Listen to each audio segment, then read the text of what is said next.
وَلْتَكُنْ مِنْكُمْ أُمَّةٌ يَدْعُونَ إِلَى الْخَيْرِ وَيَأْمُرُونَ بِالْمَعْرُوفِ وَيَنْهَوْنَ عَنِ الْمُنْكَرِ وَأُولَئِكَ هُمُ الْمُفْلِحُونَ. Ada juga hadis Nabi SAW yang perlu kita renungi dalam bahasan kita, teman-teman. Hadis ini hadis yang sahih, riwayat Abu Daud, riwayat Tirmidzi, ya. Yang berbunyi, ya, kata Nabi SAW, wa in imru'un syatamaka, ya, wa ayyaraka bima ya'lamu fika, fala tu'ayyirhu bima ta'lamu fihi, fa innama wabala dzalika alaihi. Artinya, jika ada seorang menghinamu, perhatikan ini sabda Nabi, bukan perkataan saya. Jika ada orang menghinamu, ya, mungkin teman-teman sekarang yang di Amerika yang sedang ikut, misalnya ada orang yang rasis, menghina kita, mungkin karena berbeda, bukan orang bule, kita orang Indonesia misalnya, atau yang sejenisnya lah, menghina, atau karena jabatannya lebih tinggi, atau ya. Kata Nabi SAW, jika ada seorang yang menghinamu dan mempermalukanmu, wa ayyaraka, mempermalukan dengan sesuatu yang ia ketahui ada padamu, menurut dia itu salah. Kata Nabi SAW, maka janganlah engkau membalasnya dengan sesuatu yang kau ketahui ada padanya. Jangan kau balik lagi balas dia. Dia gosipin kamu, kamu balik gosipin dia sebenarnya, sebab kamu tahu sebenarnya rahasianya dia. Enggak, bukan begitu caranya. Kata Nabi SAW, akibat buruk biarlah ia yang menanggungnya. Artinya akan ada akibat buruk dari perbuatan yang dia lakukan itu. Nah, ini poin harus diperhatikan. Jadi Nabi SAW ya, mengajarkan ketika kita dipermalukan, dihina, maka kita tidak perlu balas dengan menghinakan juga dan mencela orang tersebut. Walaupun kita tahu kekurangan yang ada padanya, kita bisa korek seperti tadi perkataan Imam Syafi'i. Terbuka lebar pintu untuk membalas kejahatan dengan kejahatan. Tapi memaafkan orang bodoh, tidak membalas sikap dia, itu adalah sikap yang mulia dan kebaikan.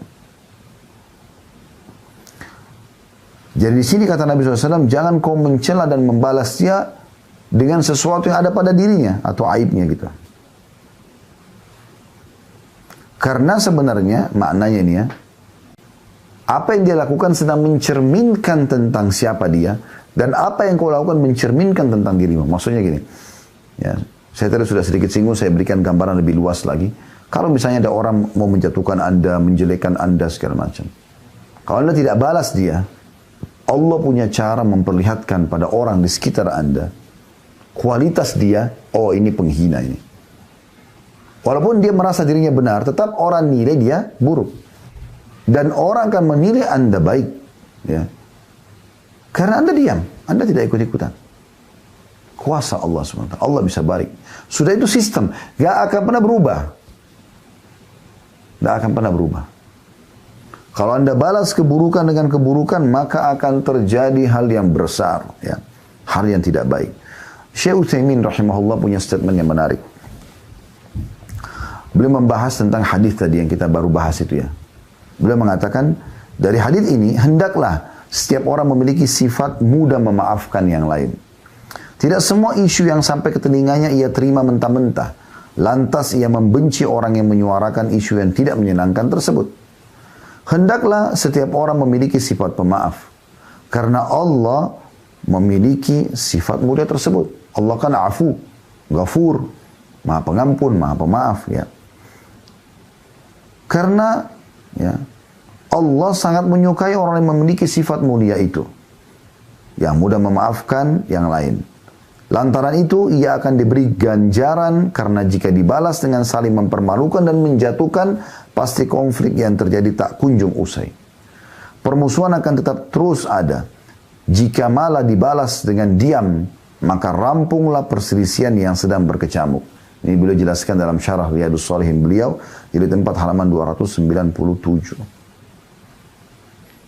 Itu juga Allah ingatkan, kalau ini orang-orang yang melakukan seperti ini, menyerang Anda segala macam, ini orang bodoh dalam pandangan agama. Kalau dia pintar, dia tahu agama, dia tidak akan mungkin menyerang orang karena dia tahu menyerang orang itu dilarang dalam agama. Tidak boleh gitu. Beda halnya kalau ada orang jahat, kemudian orang jahat ini memang dia mau merampok bank, dia mau merampok rumah orang, dia mau membunuh orang, dia mau memerkosa. Anda laporkan itu beda. Bukan itu yang dimaksud. Ya. Tapi kalau ada orang, apa saja dari Anda pasti dijadikan sebuah masalah. Seakan-akan dia bangun tidur sampai tidur lagi hanya cari kesalahan Anda saja. Apa yang Allah katakan dalam surah Al-Furqan? Perhatikan, buka surah Al-Furqan ayat 63. A'udzu billahi minasyaitonir rajim. Wa idza khatabahumul jahiluna qalu salama. Apabila ini hamba-hamba Allah yang sangat disayangi oleh Allah, ibadur rahman. Apabila orang-orang jahil menyapa mereka, sengaja, alim ya, gini, oh itu diolok-olok segala macam, maka mereka mengucapkan kata-kata yang mengandung keselamatan. Maksudnya, gak usah jawab atau jawab sebatasnya, secukupnya. Syekh Muhammad mengatakan, bin Utsaimin, makna daripada ya apa yang dimaknakan atau disebutkan dalam surah Al-Furqan ayat 63 ini, beliau mengatakan, jika ada orang jahil mengejek, maka balaslah dengan mengucapkan doa kebaikan untuknya. Bahkan semisal engkau mengucapkan jazakallahu khairan. Kalau dia jelekin kita mengatakan jazakallahu khairan. Ya. Lalu berpaling darinya. Tidak perlu berbicara dan melakukan hal lainnya. Ini saran para ulama kita. Bahkan ada orang yang jelek-jelekin kita, kau begini, kau begitu, macam-macam. Sengaja nyari kesalahan kita, jazakallahu khairan. Maknanya apa? Kalau kau benar, Allah balas kau. Kalau kau jahat, kau sudah memberikan aku pahala sebenarnya. Ya. Jadi kita pun mengucapkan jazakallah, semoga Allah balas dengan kebaikan karena kau telah memberikan aku sesuatu. Makanya seorang salaf pernah digosipin oleh orang lain, gitu kan? Apa yang terjadi? Dia baru membeli kurma dengan tangkainya, dia langsung bungkus, dia suruh muridnya bawa ke rumah orang yang sedang gosipin dia. Dengan surat sepucuk surat isinya, ya semoga Allah membalasmu dengan kebaikan karena kau telah berbagi pahala kepadaku. Dan sebagai balasan perbuatanmu ini, aku berikan kau kurma ini. Begitu. Dan perlu Anda ketahui ya, Nabi SAW tidak luput dari gangguan orang dan hinaan orang. Para sahabat yang mulia, Nabi-Nabi juga sebelum Nabi SAW sama. Ya, para sahabat Nabi yang mulia tidak luput dari gangguan orang. Abu Bakar sama Umar radhiyallahu anhum sampai hari ini masih ada orang yang hina-hina mereka. Coba bayangkan. Abu Bakar sama Umar sudah meninggal dunia radhiyallahu anhum. Dua-duanya mertua Nabi, dua-duanya kata beberapa sahabat, ya, sudah sering kali kami dengar di kuping-kuping kami dan kami lihat dengan mata kami, Nabi SAW berkata, aku Abu Bakar sama Umar. Dan kami melihat bagaimana Nabi jalan bersama Abu Bakar sama Umar. Dan Allah sudah buat sistem, subhanallah, setelah Nabi SAW meninggal, Abu Bakar jadi khalifah, lalu disusul oleh Umar. Tapi setelah meninggal pun masih ada yang gosipin. Ada yang salahin, bahkan ada yang mengkafirkan. La haula wa la quwata illa billah. Pernah ditanya kepada Ummul Mukminin Aisyah radhiyallahu anha, setelah meninggal Nabi SAW, meninggal Abu Bakar, meninggal Umar, maka ada yang berkata, wahai Ummul Mukminin, bagaimana pendapat Anda dengan orang yang menjelek-jelekan Abu Bakar sama Umar? Sementara mereka, siapa yang tidak kenal di antara muslimin keutamaannya gitu. Orang-orang yang normal akalnya, hatinya dipenuhi dengan keimanan, dia akan menghormati dua sahabat yang mulia ini. Maka Aisyah cuma menjawab mengatakan, saya tidak melihat kecuali Allah masih menginginkan pahala buat mereka. Pahala melimpah itu. Yang tidak bisa didapat kecuali melalui proses itu. Saya sudah kasih gambaran tadi. Kalau syukur kita bisa lakukan setiap saat. Tapi bersabar dalam masalah ini tidak setiap saat. Di saat datang, disitulah puncak pahala yang dia bisa dapatkan. Apakah Anda berhasil meraihnya atau tidak? Berhasil nggak Anda tambahkan di catatan buku amal Anda tentang amal saleh ini? Ini hal yang luar biasa. Ya. Allah subhanahu wa ta'ala menyebutkan dalam surah Fussilat ayat 34 sampai 35, Anda bisa buka surah Fussilat. Bunyinya a'udzubillahi minasyaitonir ayat 34 sampai 35 ya. Wala tastawil hasanatu walas sayyi'ah. Tidaklah sama kebaikan dan kejahatan. Tidak mungkin orang niat jahat sama orang niat baik beda. Akan Allah nampakkan itu di depan orang-orang. idfa' billati hiya ahsan. Tolaklah kejahatan itu dengan cara yang baik. Fa idzal ladzi bainaka wa bainahu adawatun ka'anna waliyyun hamim. Maka nanti orang-orang tiba-tiba orang-orang yang ya, antaramu dan antara dia ada permusuhan seolah-olah menjadi teman yang baik, teman yang setia. Karena dia malu kan kita tidak balas keburukan dia.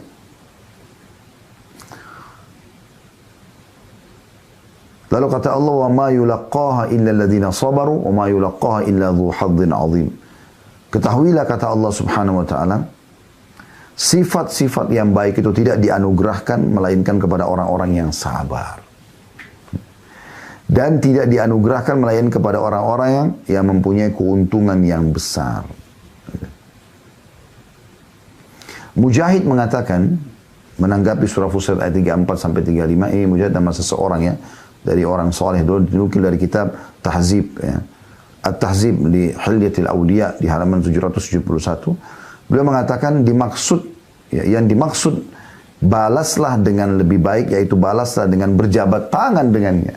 Bahkan seperti itu. Ya. Ibnu Abbas berkata radhiyallahu anhuma, Allah memerintahkan pada orang beriman untuk bersabar ketika ada yang membuat marah, membalas dengan kebaikan jika ada yang buat jahil, dan memaafkan ketika ada yang buat jelek. Ya. Jika setiap hamba melakukan hal semacam ini, Allah akan melindungi dari gangguan syaitan dan akan menundukkan musuh-musuhnya. Coba bayangkan. Malah yang semula bermusuhan bisa menjadi teman dekatnya karena tingkah laku baik semacam ini. Saya ulangi, ini statement yang luar biasa. Ini perkataan sahabat yang mulia Abdullah bin Abbas. Renungi baik-baik teman-teman sekalian. Kata beliau, Allah memerintahkan pada orang beriman, ini orang beriman saja, ya, untuk bersabar ketika ada yang membuat marah, membalas dengan kebaikan jika ada yang buat jahil, dan memaafkan ketika ada yang buat jelek. Jika setiap hamba melakukan semacam ini, Allah akan melindungi dari gangguan syaitan dan akan menundukkan musuh-musuhnya. Jadi bukan dengan perang otot ya, tapi Allah punya cara. Dan ini menunjukkan keberadaan Sang Pencipta Allah. Malah yang semula bermusuhan bisa menjadi teman dekat karena tingkah laku yang baik. Ibnu Katsir rahimahullah menjelaskan dalam tafsir Quran Al-Azim, tafsir beliau masyhur, jilid 6 halaman 529 sampai 530, yang artinya kurang lebih, namun yang mampu melakukan seperti ini adalah orang-orang yang memiliki kesabaran, karena membalas orang yang menyakiti kita dengan kebaikan adalah suatu yang berat bagi setiap jiwa. Tapi kalau ada modal keimanan, kita lakukan itu. Dan Allah menyebutkan dalam surah Asy-Syura, ini pelajaran. Ya. Dan kita tutup dengan ini insyaAllah. Surah Asy-Syura ini berbunyi ayat 40. A'udzu billahi minasyaitonir rajim, faman 'afa wa aslaha fa ajruhu 'ala Allah. Barang siapa yang memaafkan dan berbuat baik, maka pahalanya adalah tanggungan Allah. Allah akan balas. Pahalanya akan Allah balas. Ya. Saya ingin menutup juga dengan, coba kita buka sama-sama surah Al-Imran, surah nomor 3 dalam Al-Quran, ayat 133 dan 34 ya. Kita tutup dengan ini insyaAllah. Setelah ini kalau ada pertanyaan silahkan.